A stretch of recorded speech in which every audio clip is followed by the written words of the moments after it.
இயற்கை வளங்களை நம்ம அனாவசியமாக அழிக்க வேண்டாங்க. நம்ம இயற்கையாக வானத்திலேருந்து கிடைக்கக்கூடிய அந்த மழை நீரை ப்ராப்பராக மேனேஜ் பண்ணாலே விவசாயத்துக்கு தேவையான, செடிக்கு தேவையான தண்ணீரை நம்மளால் பாதுகாக்க முடியும். ஒரு சின்ன சிஸ்டம் மூலிமா நம்ம டீசன்ட் ஃபார்ம்ஸில் இந்த தென்னை மரம் கொடுக்கக்கூடிய இந்த கழிவு தேங்காய் மட்டையை வச்சு கம்ப்ளீட்டாக மல்ச்சிங் டெவலப் பண்ணுறோம். இதில் தண்ணியை மிச்சப்படுத்துறதுக்கு உண்டான ஒரு சிஸ்டத்தை டெவலப் பண்ணுறோங்க. அப்போது இது எப்படி ஒர்க் ஆகுதுங்கிறத நம்ம புரிஞ்சுக்கணும். தென்னை மட்டையை பொறுத்தளவுக்கு மேலே வந்து ஹார்டாக இருக்கும், ஆமையோடு மாதிரி, கீழே வந்து சாஃப்டாக இருக்குங்க. அப்போது இந்த மஞ்சி இருக்கக்கூடிய ஏரியாவில் தண்ணியை ஒரு 250 mlலேருந்து ஒரு 1/2 லிட்டர் வரைக்கும் ஒரு மஞ்சியில் நம்மளால் ஸ்டோர் பண்ண முடியும்.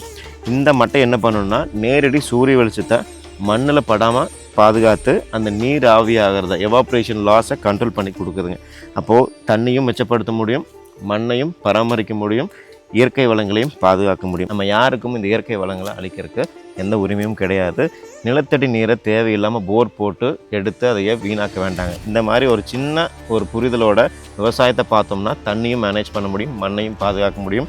அடிப்படையில் இயற்கையை நம்ம பாதுகாத்து விவசாயம் பண்ணுறது தான் விவசாயத்தோட அடிப்படை புரிதல். திங்க் பண்ணி பாருங்கள். தேங்க்யூ.